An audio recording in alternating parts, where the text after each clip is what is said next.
We're going to mention in this short video a few things that were missing from the office hours and the laboratory session. And finally, I will give you a few clues that will help you master the exam more easily. So, first we have here pleural effusion. Remember that pleural effusion is the abnormal accumulation of fluid in the pleural space and is most commonly caused by heart failure, infection, nephrotic syndrome, or malignancy. Heart failure and nephrotic syndrome produce effusions due to pressure or protein imbalance. Disruptions of the hydrostatic pressure or the oncotic pressure, while infection and malignancy cause pleural inflammation and increased vascular permeability. We can see in the x-rays pointed by the arrow pleural effusion in the left hemithorax, almost blocking the silhouette of the left ventricle in this individual. So please remember pleural effusion. Um, NPMA is defined as the accumulation of pus in the pleural cavity, usually as a complication of bacterial pneumonia, and over time the purulent material organizes and leads to fibrous adhesions between the pleural surfaces, which can restrict lung expansion if not treated. You can see in this image classic example of NPMA. We can see the purulent membranes over the pleural, specifically the visceral pleural surface. We have here what we call a pneumothorax. Pneumothorax is the presence of air in the pleural space, which leads to partial or complete compression and collapse of the lung. It may occur spontaneously due to rupture of a subpleural valve or as a result of trauma. The accumulation of air disrupts the normal negative intrapleural pressure, impairing lung expansion and causing acute respiratory symptoms. You can see here specifically in the sorry, in the right side of the lung that you have what we call hyperlucency. That means that the lungs are excessively black, and we can see also the horizontalization of the intercostal spaces, which are characteristics features in pneumothorax. So remember hyperlucency here and horizontalization of the ribs or intercostal spaces, which is what we see commonly in pneumothorax.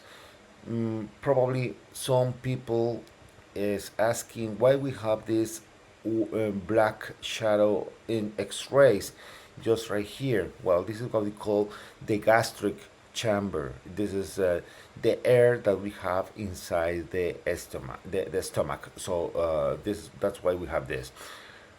We can see another change here. We can say that we cannot say that we have a flat diaphragm here, but probably in the upper part of the diaphragm we have some flattening. This is something that we can have sometimes, in pneumothorax. Okay, now mesothelioma. Mesothelioma is a highly aggressive malignant tumor arising from the pleural mesothelium and is strongly associated with prior asbestos exposure. The disease typically develops after a long latency period, often several decades after exposure, making diagnosis late and challenging.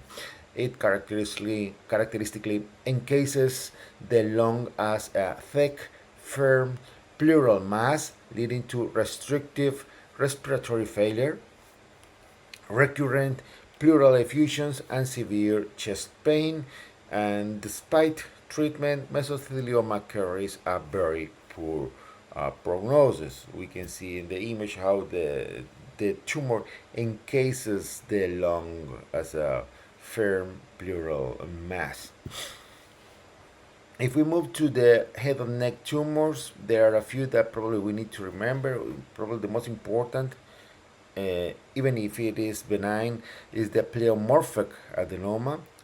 This is the most common benign tumor of the salivary gland, classically arising in the parotid gland. What makes this tumor unique is its mixed composition. You have epithelial and myoepithelial cells combined with a variable stromal component that often looks chondromyxoid, almost cartilage like.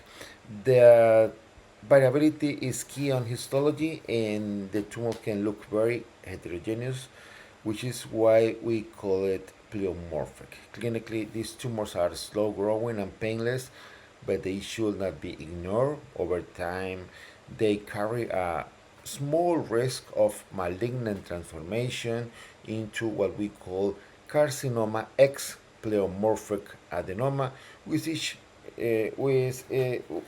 is much more uh, aggressive.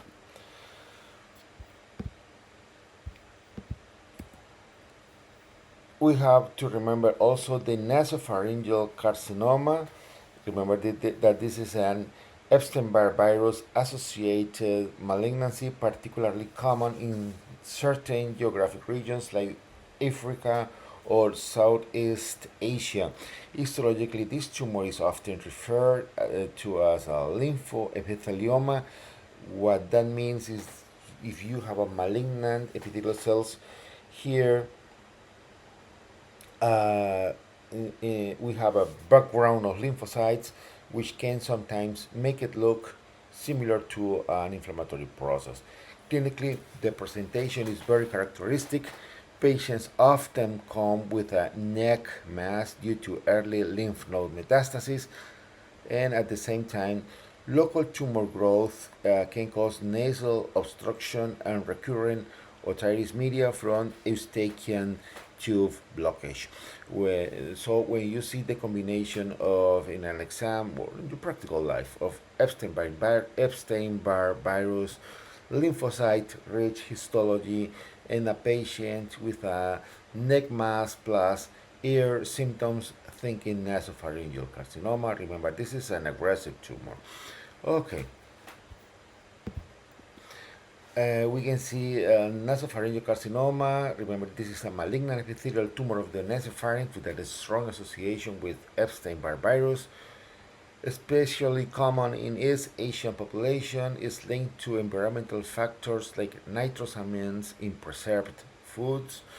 Histologically, the classic type is the undifferentiated carcinoma, which is composed of sheets of malignant epithelial cells with a prominent lymphoid infiltrate, sometimes called lymphoepithelioma. Remember that we can mistake histologically this tumor with a severe inflammatory process. And the classic presentation will be a painless cervical lymphadenopathy, in addition to nasal obstruction or epistaxy. Okay, sometimes we can have involvement of cranial nerves also. Okay, laryngeal squamous cell carcinoma is the most common malignant tumor of the larynx. The risk factors are smoking and alcohol, and when combined, the risk increases synergistically. Most tumors arise on the true vocal cords, which is clinically important because even small lesions interfere with vibration. That is why the classic early symptom is persistent hoarseness, and this is a high yield point. Hoarseness lasting more than a few weeks in a smoker should always raise concern for malignancy. Histologically, you see invasive nests of atypical squamous cells, which features like pleomorphism, hyperchromasia, and keratinization, sometimes forming keratin pairs. Grossly, these tumors as we can see it here in the image, can appear as ulcerated or exophytic mass involving the vocal cords because symptoms appear early. Glottic tumors uh, often have a better prognosis compared to other laryngeal sites. So remember, tumors located in the glottis have better prognosis. Lung tumors, remember, are broadly divided into two major categories: small cell and non-small cell carcinoma. Small cell lung cancer is strongly associated with smoking, arises centrally, and is highly aggressive. It spreads early and is most always treated with chemotherapy rather than surgery. Non-small cell lung cancer includes three main types. First is the adenocarcinoma, which is the most common overall, typically occurs in the periphery and is the most frequent tumor in non-smokers and women. Second, we have the squamous cell carcinoma, which is strongly linked to smoking and usually arises centrally in the bronchi. It often shows keratinization and can cavitate. And third, we have the large cell carcinoma, which is a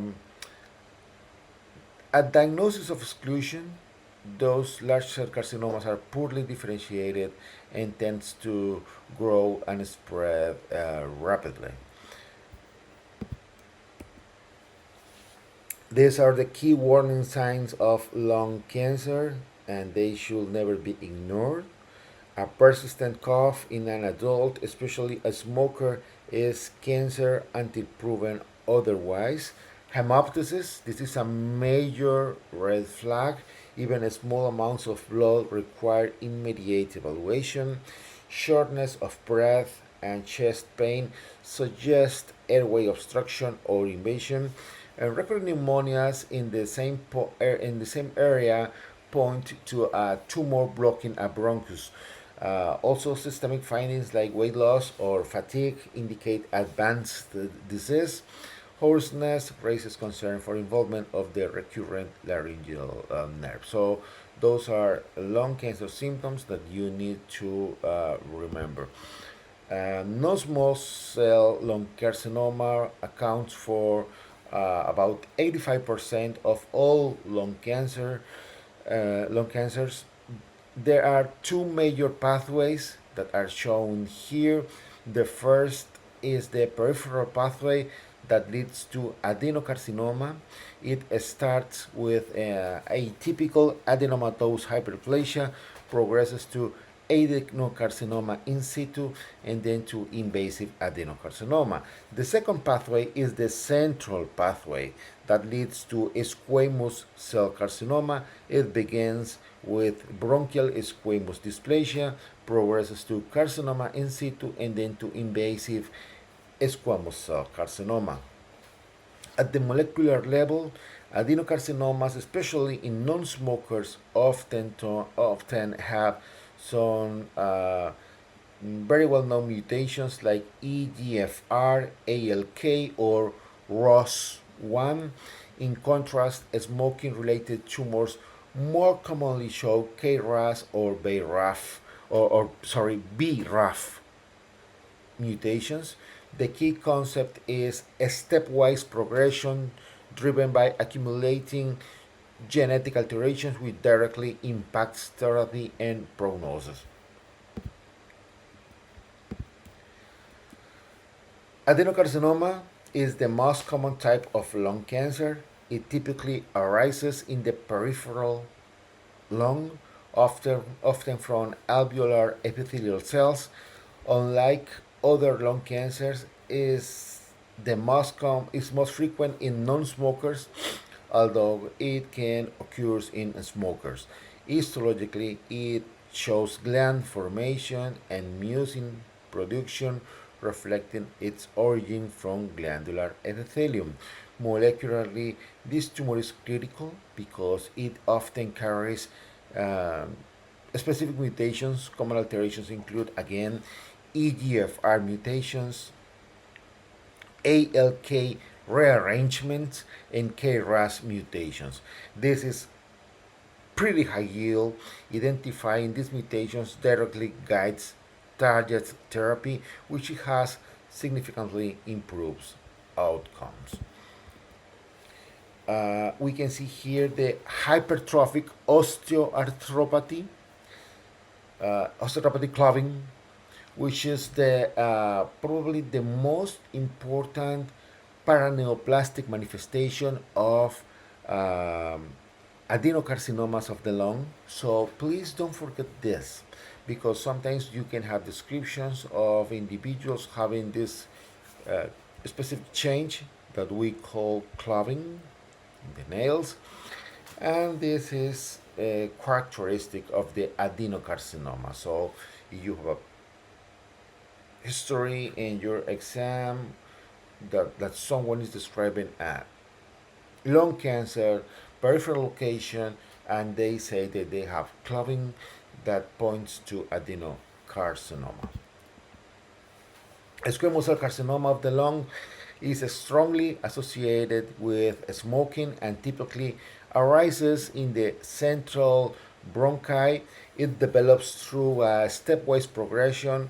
It starts with squamous metaplasia, then dysplasia, then carcinoma in situ, and finally invasive carcinoma. We already reviewed this during the lecture.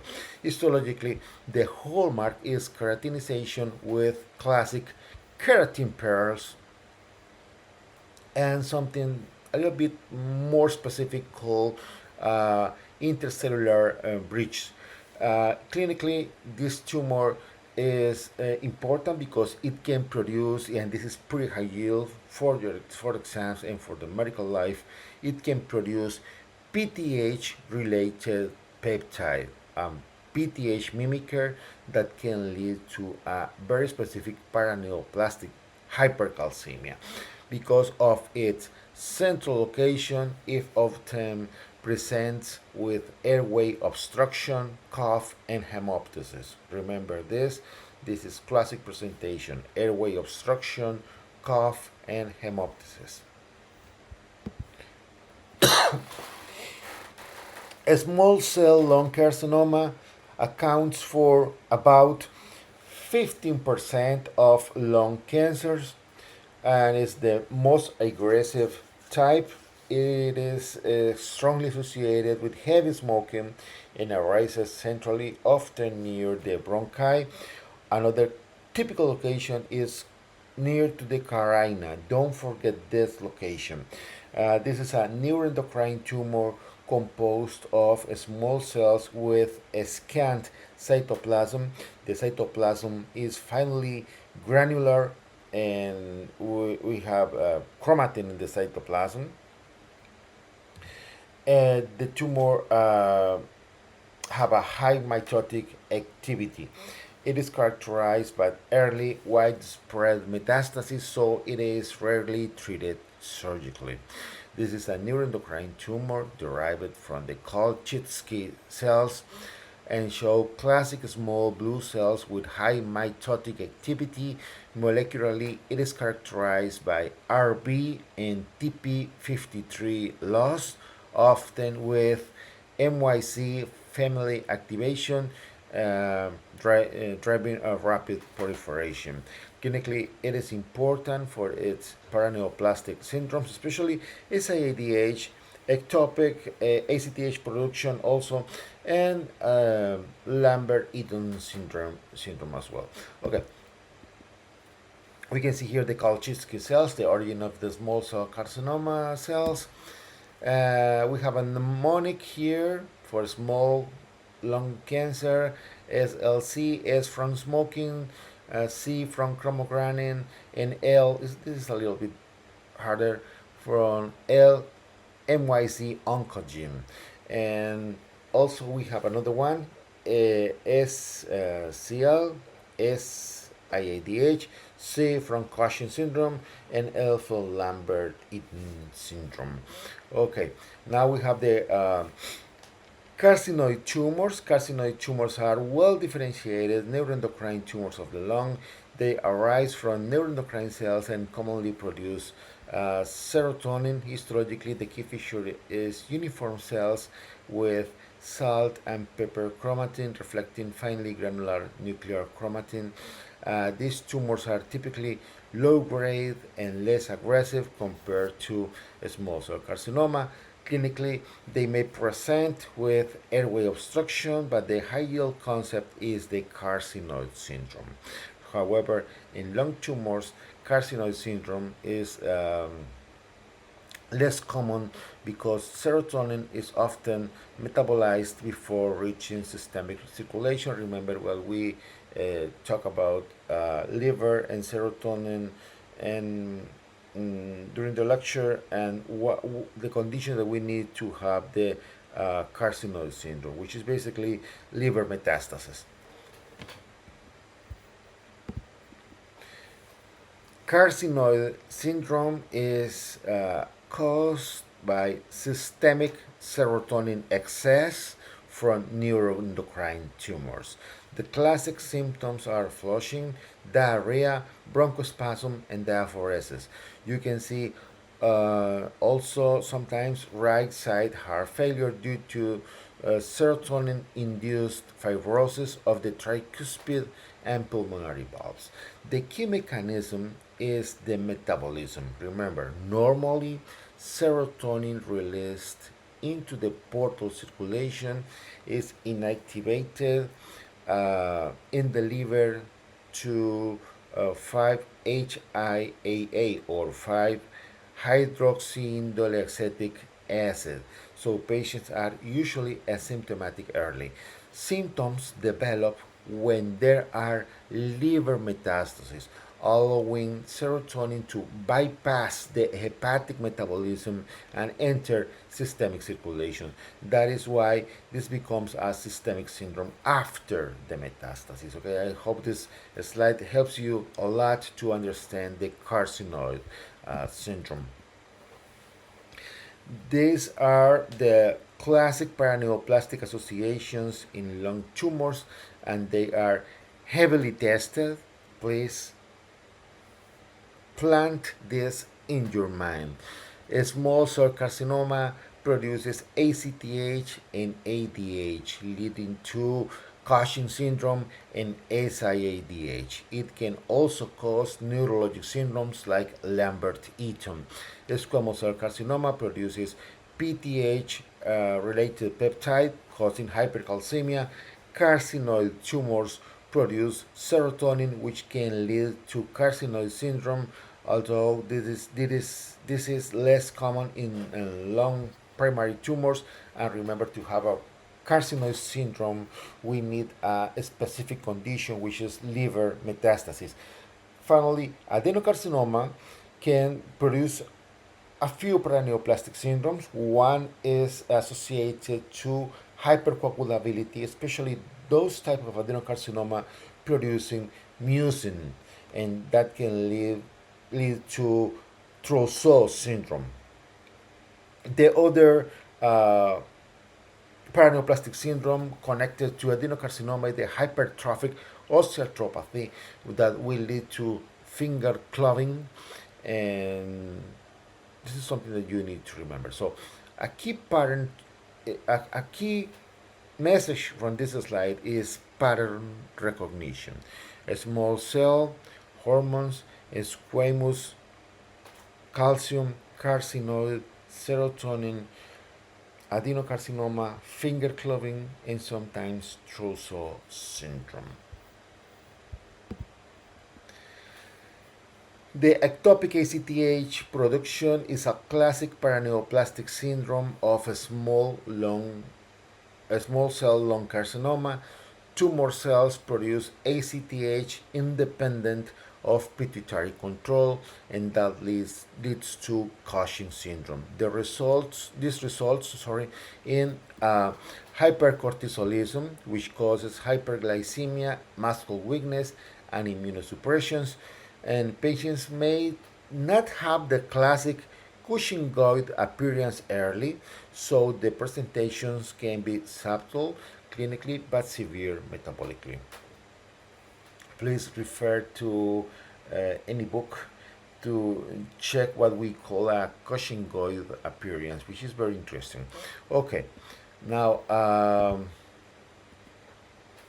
hypercalcemia in lung cancer is most classically due to PTH-related peptide produced by squamous cell carcinoma. PTHRP mimics the parathyroid hormone, leading to increased bone resorption and calcium reabsorption, raising the serum calcium. Clinically, this presents with the classic mnemonic stones, bones, groans, and psychiatric overtones. So patients may have kidney stones, bone pain, abdominal discomfort, and confusion or lethargy. This is a paraneoplastic process, meaning the tumor is not invading bone but altering systemic metabolism. The key association to remember is squamous cell carcinoma, PTHRP, hypercalcemia. Large cell carcinoma, are peripheral tumors basically located near to the mm, lower lobes. Those tumors are undifferentiated, composed of large cells. They're anaplastic. They are very aggressive. They carry poor prognosis. They are related to smoking also, and does not respond to chemotherapy. So, unfortunately, those tumors are very aggressive, and um, they are rare, but yes, they have this characteristic. Okay, metastasis to lung. The lung is a common site of metastasis because it receives the entire cardiac output. The most common primary tumors that metastasize to the lung are breast, colon, kidney, and melanoma. These tumors spread hematogenously and typically form multiple well circumscribed nodules over both lung surfaces. A key concept is that most lung tumors are actually metastasis, not primary lung cancer. So please don't forget this. The cause number one of lung masses are metastasis, not primary cancers. Melanoma and renal cell carcinoma are especially known for producing multiple cannonball lesions on imaging. So when you see multiple pulmonary nodules, always think metastasis. This is first, not a primary lung cancer. Metastasis pattern. This is the classic radiologic pattern of pulmonary metastasis. The key feature, remember, is multiple nodules, usually distributed bilaterally and peripherally. These lesions are typically well circumscribed, reflecting hematogenous spread. A classic description is cannonball metastasis, which are large, round nodules scattered over the lung surface. This pattern is strongly associated with tumors like renal cell carcinoma, melanoma, choriocarcinoma, but can be seen in many other malignancies. So don't forget the cannonball lesions. Again, we have here the gastric chamber here. Okay. There are several classic patterns in the lung that, and recognizing them is key. A solitary nodule can be a metastasis, but always consider a primary lung cancer or benign causes. An important benign cause of a solitary nodule in the lung is the pulmonary hematoma. Pleural seeding suggests a spread along surfaces, often seen with breast or ovarian tumors. A miliary pattern shows countless tiny nodules typical of hematogenous spread, classically from thyroid or renal tumors, but also seen in infections like TB. The most common pattern is multiple nodules um, dispersed over both lung fields, uh, or what we call the cannonball pattern. Lymphangitic spread involves tumor tracking along lymphatics, producing a diffuse interstitial pattern. Finally, a consolidative or pneumonic pattern can mimic pneumonia, and when you have something mimicking a pneumonia, as I already explained during the lecture, think in a adeno, adenocarcinoma. Okay. So this is the NBME style integration that probably you need to memorize. Squamous cell carcinoma with hypercalcemia from PTHRP, small cell carcinoma, SIADH, Cushing syndrome, Lambert-Eaton because it behaves like a neuroendocrine tumor, carcinoid tumors, um, is related to carcinoid syndrome, but only after liver metastasis, and in the head and neck, probably nasopharyngeal carcinoma, which is associated with Epstein-Barr virus. These are the classic associations that show up repeatedly in the exam questions. Another important high-yield fact that I think can be necessary in is are related in this table. When you see lung tumors on the exam, don't panic, just classify them fast.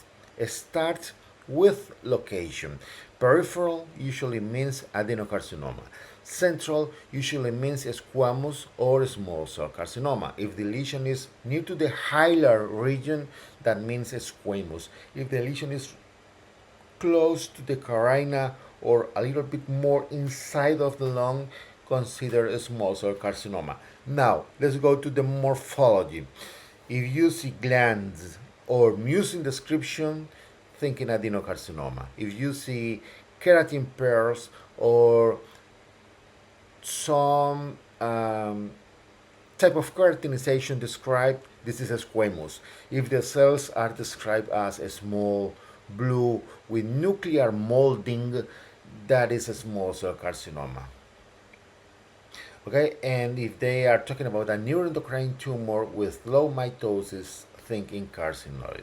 Now the immunohistochemistry. TTF1 and napsin A points to adenocarcinoma, especially TTF1.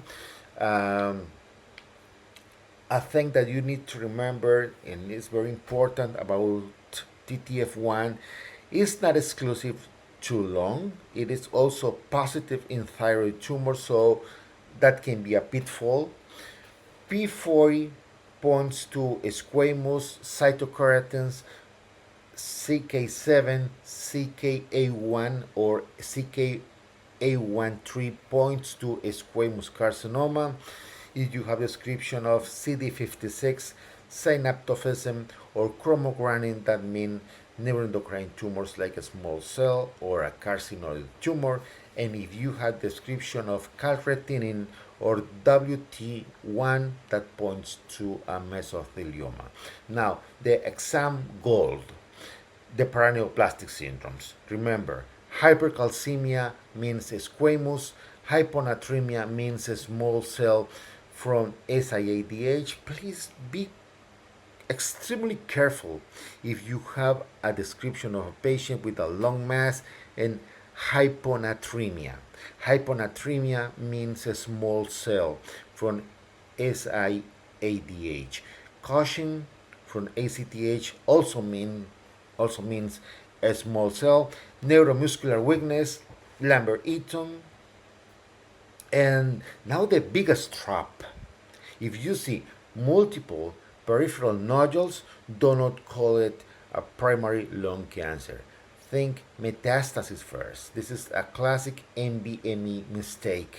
So please, if you see description of multiple peripheral nodules, think metastasis. Okay.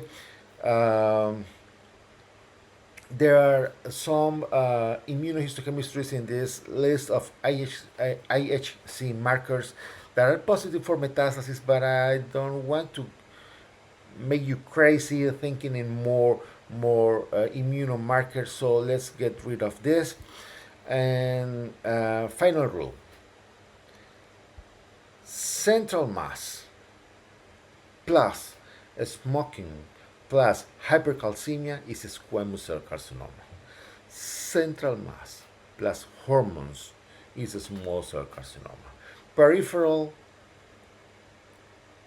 mass plus glands in the description plus clubbing or Trousseau syndrome, migratory thrombophlebitis, or something resembling pneumonia is adenocarcinoma. Pleura plus asbestos is mesothelioma. That's enough to get almost every question right.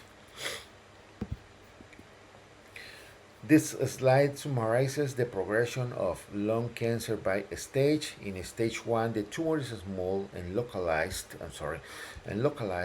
with no spread. This is the best stage for surgical resection. In stage 2, the tumor increases in size and may show limit local spread, sometimes with nearby involvement. In stage 3, there is regional lymph node involvement, which significantly worsens prognosis, and in stage 4, the cancer has distant metastases commonly to organs like liver, brain, or bone. And clinically, staging determines management. Early stages, surgery. Advanced stages, systemic therapy. Okay, I think this completes the part corresponding to the office hours. Now let's go to the part that we have remaining from the pathology lab past Friday. So I think we stop here in the silicotic nodule. This image shows a classic silicotic nodule. The hallmark lesion, remember, is silicosis caused by inhalation of crystalline silica. Remember, in the center here in the center, there is a concentrically arranged area of dense collagen, often described as looking like onion skin fibrosis. Surrounding this core are macrophages and fibroblasts, sometimes containing silica particles that are visible under polarized light, not in this image. These nodules tend to form in the upper lobes and coalesce over time or merge over time, producing a progressive massive fibrosis and loss of pulmonary function. Remember that the silica fiber is quite reactive. This is one of the things that is most important. And the number two is that silicosis uh, blocks the macrophages and increases the risk to develop tuberculosis. Now we have here cold workers pneumoconiosis. This is a very mild pneumoconiosis. We only have real problem in severe cases, and basically we have carbon deposits inside the alveoli, which are engulfed by macrophages, and then the cold deposits are moved to the interstitium, as we can see here. Okay. Fat emboli. Fat emboli is important. We can see these fat globules here, here. All these are fat globules. They are located there inside pulmonary capillary and some small vessel of the lung. We can identify it clearly as clear round vacuoles inside the vascular lumens. Fat embolism, remember, typically follows a long bone fracture or trauma to fatty marrow when fat droplets enter the bloodstream and travel to the lungs. Clinically, this can cause fat embolism syndrome, presenting with dyspnea, tachypnea, petechial rash, and neurologic symptoms within 1 to 3 days after injury. This time is important. Remember, fat embolism syndrome occurs 1 to 3 days after injury. We have here pulmonary fibrosis. This microscopic section shows thickened alveolar septa, we can see how thick are the alveolar septas in this image, and this is due to fibroblast proliferation and collagen deposition, replacing normal thin walls.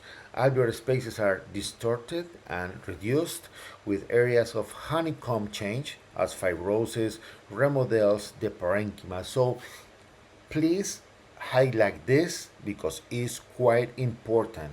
In pulmonary fibrosis, we have a major change, and the major change will be the honeycomb change. What is the honeycomb? The honeycomb is simple. It's just fibrosis that remodels the lung parenchyma.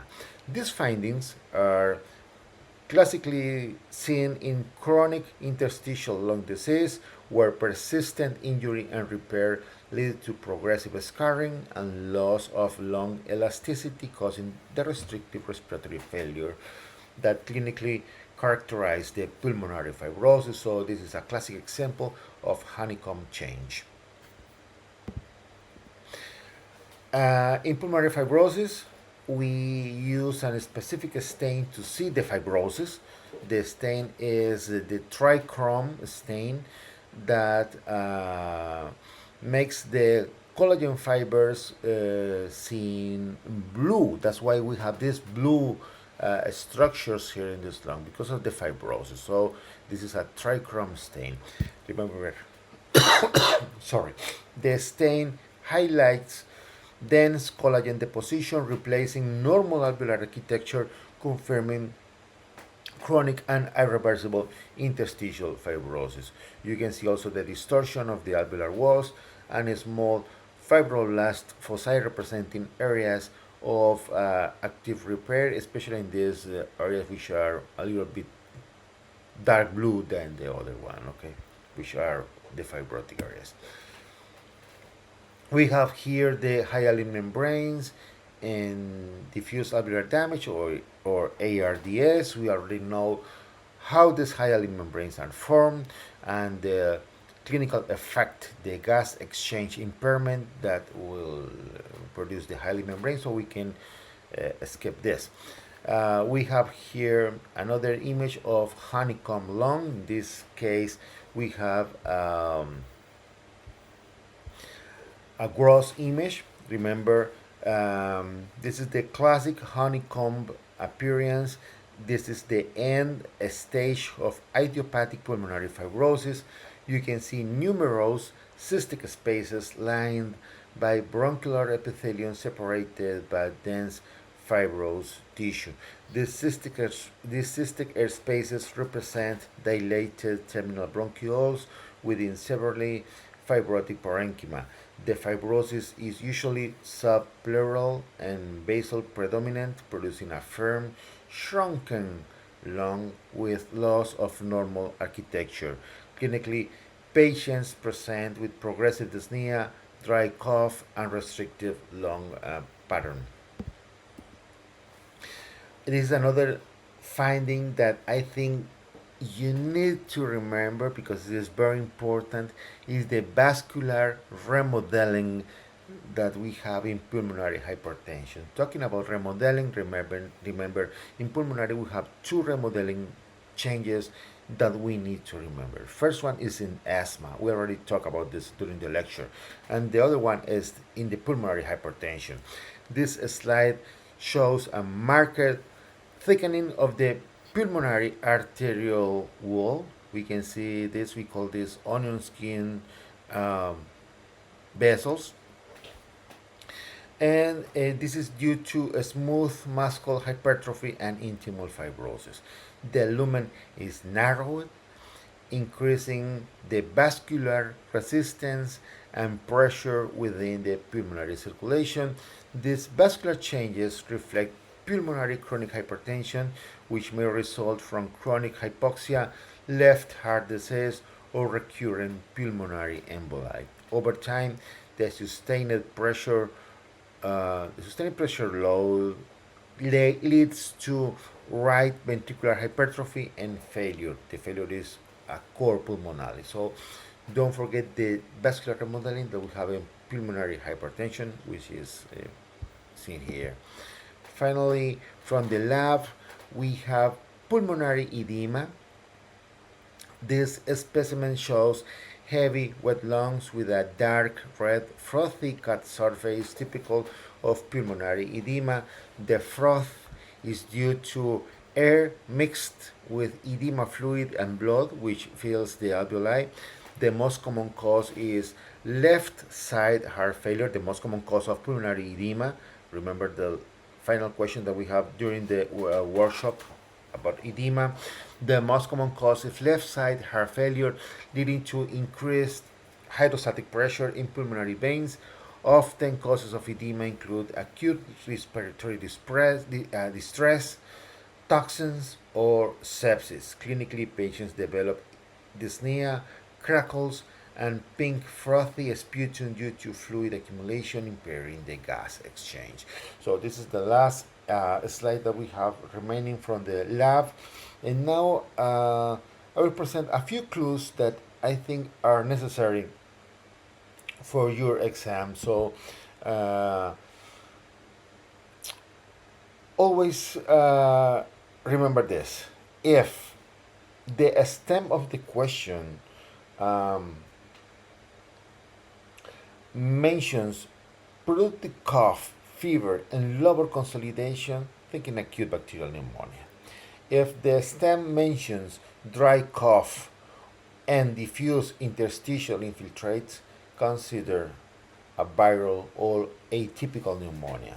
If the patient is a smoker and have chronic productive cough, thinking chronic bronchitis. If the patient is a smoker and have dyspnea and have description of barrel chest in the physical examination or in the lateral x-rays, and this patient have little sputum, consider emphysema.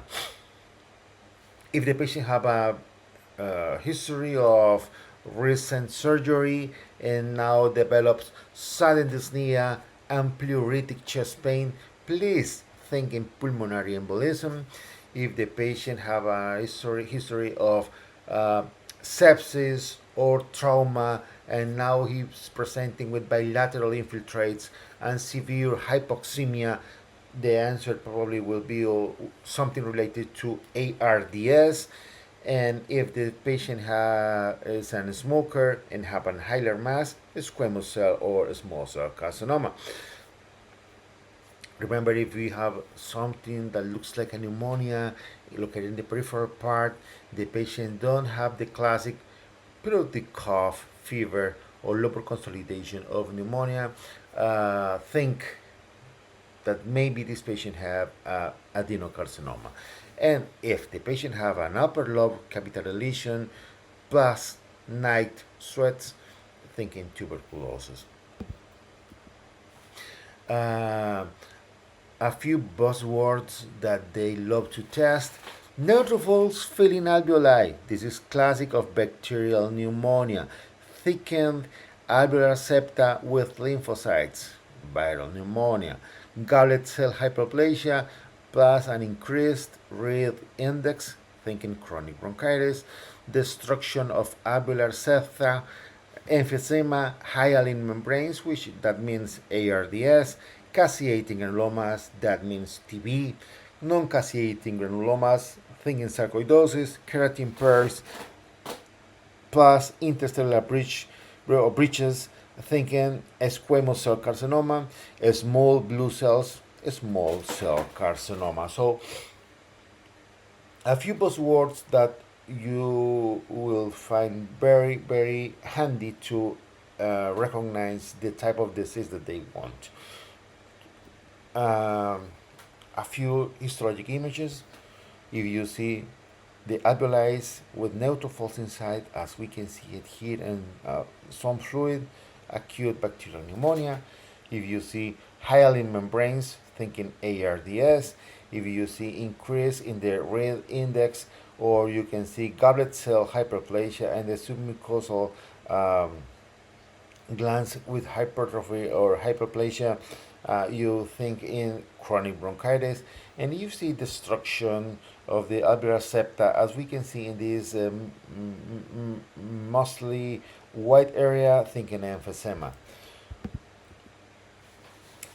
Images in laboratory can give you clues of what they are asking. So if you see description of CTPA or elevated D dimer, they are referring to pulmonary embolism. If they are talking in X-rays about a lobar consolidation, bacterial pneumonia should come to your mind. If you see bilateral diffuse infiltrates, ARDS, if they are talking about the X-ray with a cavitary lesion in the upper lobe, TB. If they talk about a mass in the X-rays located near to the hilar region, squamous or small cell carcinoma.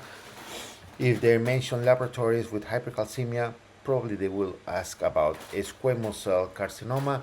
If they're talking about hyponatremia, it's possible that the question will be addressed to a small cell carcinoma with SIADH. And if they are talking about Cushingoid fissures or excess of secretion of ACTH, thinking a small cell carcinoma. And finally, associations that you never miss. Bacterial pneumonia, think in neutrophils in alveoli. Viral pneumonia, think in interstitial inflammation. Chronic bronchitis, think in goblet cell hyperplasia.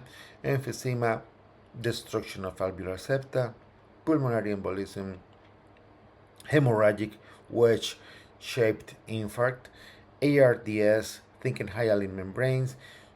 TB, thinking caseating granulomas, squamous cell carcinoma, thinking PTHRP and hypercalcemia, and small cell carcinoma, thinking SIADH, ACTH, and Lambert-Eaton syndrome.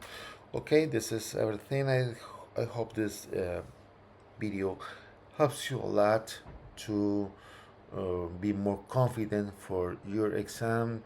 We review a few details of things that we remain to mention during our lectures, and also things that will help you to master the exam. Good luck, and if you have questions, just send me emails. I'll be happy to help you answering your inquiries. Thank you.